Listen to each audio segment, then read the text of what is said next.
Preface to the new edition. 40 years have passed since the first German-language edition of this volume was published. In the course of these 4 decades, the world has gone through many disasters and catastrophes. The policies that brought about these unfortunate events have also affected the nation's currency systems. Sound money gave way to progressively depreciating fiat money. All countries are today vexed by inflation and threatened by the gloomy prospect of a complete breakdown of their currencies. There is need to realize the fact that the present state of the world, and especially the present state of monetary affairs, are the necessary consequences of the application of the doctrines that have got hold of the minds of our contemporaries. The great inflations of our age are not acts of God. They are man-made, or, to say it bluntly, government-made. They are the offshoots of doctrines that ascribe to governments the magic power of creating wealth out of nothing and of making people happy by raising the national income.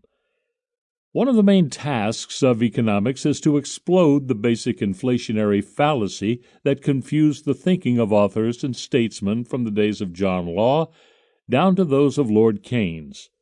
There cannot be any question of monetary reconstruction and economic recovery as long as such fables as that of the blessings of expansionism form an integral part of official doctrine and guide the economic policies of the nations. None of the arguments that economics advances against the inflationist and expansionist doctrine is likely to impress demagogues, for the demagogue does not bother about the remoter consequences of his policies.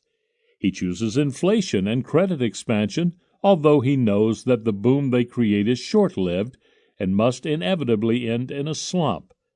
He may even boast of his neglect of the long-run effects. In the long run, he repeats, we are all dead. It is only the short run that counts. But the question is, how long will this short run last? It seems that statesmen and politicians have considerably overrated the duration of the short run.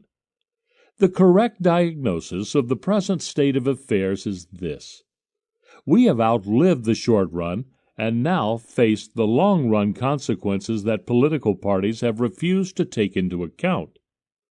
Events turned out precisely as sound economics, decried as orthodox by the neo-inflationist school, had prognosticated.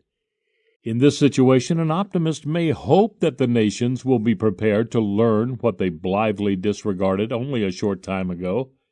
It is this optimistic expectation that prompted the publishers to republish this book, and the author to add to it as an epilogue an essay on monetary reconstruction. Ludwig von Mises, New York, June 1952.